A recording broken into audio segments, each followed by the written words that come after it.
ఈ ఋషికొండ వ్యవహారం మీద ముందుగా రామకృష్ణ బాబు గారు అక్కడ జనసేనకు సంబంధించి మూర్తి యాదవ్ అనే కార్పొరేటర్ వాళ్ళు లోకల్గా దాని గురించి వివరించడం, అదే సమయంలో నేషనల్ గ్రీన్ ట్రిబ్యునల్కి నేను ఒక రిప్రజెంటేషన్ ఇస్తే దాన్ని సువోమోటోగా వాళ్ళు దాన్ని స్వీకరించి ఆ కన్స్ట్రక్షన్ని నిలుపుదల చేయమని చెప్పి ఒక ఆర్డర్ ఇస్తే దానికి హైకోర్టులో మీరు స్టే తెచ్చుకోవటం జరిగింది. ఆ సమయంలో సుప్రీంకోర్టుకి నేను ఈ విషయాన్ని తీసుకువెళ్ళినప్పుడు పచ్చి అబద్ధాలు అంటే అసలు గతంలో ఎంత ఎస్ఎఫ్టీ ఉందో సుమారు 22,000 చిల్లర ఎస్ఎఫ్టీ ఉండేది ఆ చిన్న చిన్న కాటేజెస్. అదే చోట ఆ ఎస్ఎఫ్టీకి మించకుండా కట్టమని చెప్పి చాలా క్లియర్గా సుప్రీంకోర్టు డైరెక్షన్ ఇచ్చిన తర్వాత ఆ మ్యాటర్ని హైకోర్టుకి రిఫర్ చేశాను. ఆ డైరెక్షన్ ఇచ్చిన తర్వాత హైకోర్టుకి అన్ని రాంగ్ ఎఫిడవిట్స్ వాళ్ళు ఫైల్ చేసి తూచా తప్పకుండా సుప్రీంకోర్టు గైడ్ లైన్స్ ని మేము ఫాలో అవుతున్నాం.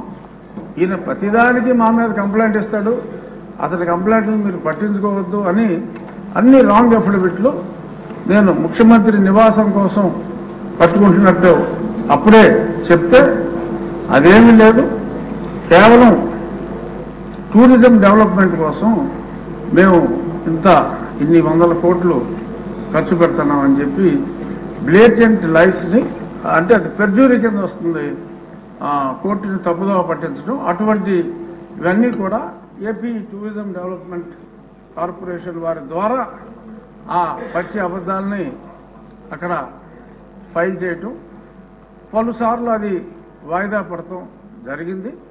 చివరికి అనుకున్నట్టుగా ఆ 22,000 ఎస్ఎఫ్టీ కాకుండా ఇందాక గౌరవనీయులైన మంత్రివర్యులు చెప్పినట్టు 1,20,000 చిల్లర ఎస్ఎఫ్టీ కట్టడం. ఆ తర్వాత ఒక చిన్న డ్రామా, ఎందుకంటే అప్పుడు దాకా అది టూరిజం ప్రాజెక్ట్ అని చెప్పారు. ఈలోపు ముఖ్యమంత్రి గారు అప్పటి ముఖ్యమంత్రి ఒక అనౌన్స్మెంట్ ఇచ్చి నేను విశాఖపట్నం వచ్చేస్తున్నాను అని చెప్పి ఆయన చెప్పడం జరిగింది. ఆ తర్వాత కొంతమంది ఆఫీసర్స్ ని వైజాగ్లో నాకేమన్నా ఇల్లు దొరుకుతుందా చూడండి, స్టడీ చేయండి అని చెప్పి స్టడీ చేస్తే వాళ్ళకంట ఆ బీచ్ రోడ్లో వెళ్తా ఉంటే హరే ఇక్కడ భలే ఇల్లు దొరికిందే, ఇది ముఖ్యమంత్రి గారికి బాగుంటుంది అని చెప్పి వాళ్ళకి తెలిస్తే వాళ్ళందరూ సూచించారంట. సరే దట్స్ ఆల్ రైట్, అందులోనే ఉందాం, పోనీ టూరిజం వాళ్ళకి చెప్పి అందులోనే ఉందాం, వాట్ ఈస్ దేర్, నాకు ఎక్కడైనా పర్వాలేదు, ఐఎమ్ ఏ సింపుల్ మ్యాన్ అని చెప్పి దానికి ఆయన అంగీకారం తెలిపారు. ఆ తెలిపిన తర్వాత కూడా మళ్ళీ హైకోర్టులో ముందు నుంచి చెప్తున్నాం సార్, ఇప్పుడు ఇల్లు అఫీషియల్ గా ఓకే చేశాడు, ఇప్పుడైనా సరే చర్యలు తీసుకోండి అంటే కోర్టు వారు అసలు మా రూల్స్ వైలేట్ చేస్తే ఏ క్షణంలోనైనా మేము ఆర్డర్స్ ఇస్తాము, డిస్మాంట్లింగ్ ఆర్డర్స్ ఇస్తాము, మీరేం వరీ కావక్కర్లేదన్నారు. ఇప్పుడు దాకా ఆ మ్యాటర్ రాలేదు, ఎలక్షన్ వచ్చింది, ఆయన వెళ్ళిపోయాడు. సో ఇప్పుడు ఆ ప్రాపర్టీ, ఎందుకంటే ఆయన అంటే డిస్ట్రక్షన్తో మొదలుపెట్టారు, నాకు తెలిసి గౌరవనీయులైన ముఖ్యమంత్రి గారు ఈయనంతా కన్స్ట్రక్షన్ బేస్డ్ యాక్టివిస్ట్, అతను డిస్ట్రక్షన్ బేస్డ్. సో కాబట్టి ఒక 500 కోట్లు ప్రజలను దుర్వినియోగం చేశారు, శిక్షించాలి అని చెప్పి మా విష్ణుకుమార్ రాజు గారు గట్టిగా చెప్పారు. కానీ కొన్ని వేల కోట్లు రకరకాల ఇష్యూస్ లో దుర్వినియోగం అయినాయి. ఈ 500 కోట్ల వలన అతను అలరయ్యి ఒక మంచి ప్రభుత్వం రావడానికి దోహదం చేశాడు. కాబట్టి అంటే నెగిటివిటీలో positivity వెతుక్కోవటం.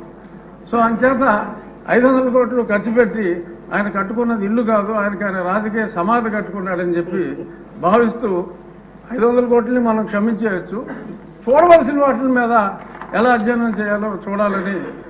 Perhaps this is my last speech. ఇక్కడ కూర్చుని మళ్ళీ దాలిక కట్ కాబట్టి దీని మీద లాస్ట్. సో దీని మీద రేపు జరిగే చర్చ ఆసక్తిగా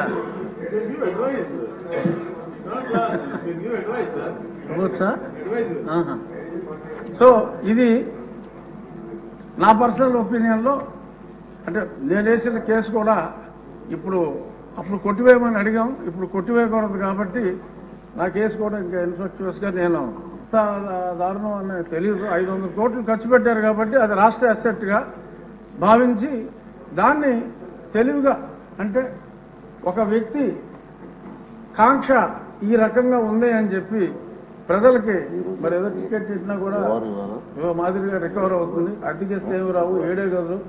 సో అంచేత దాన్ని ఒక మాన్యుమెంట్ గా ఉంచి ఒక నియంత కట్టుకుందాం అనుకున్న, ఒక పేదవాడు కట్టుకోవాలనుకున్న చిన్న గూడు ఇదని చెప్పి మనం దానికి ఒక టికెట్ పెట్టి ముంతాజ్ కోసం తాజ్మహల్ కట్టిన షాజహాన్కి మరి ఇప్పుడు గుర్తింపు వచ్చింది.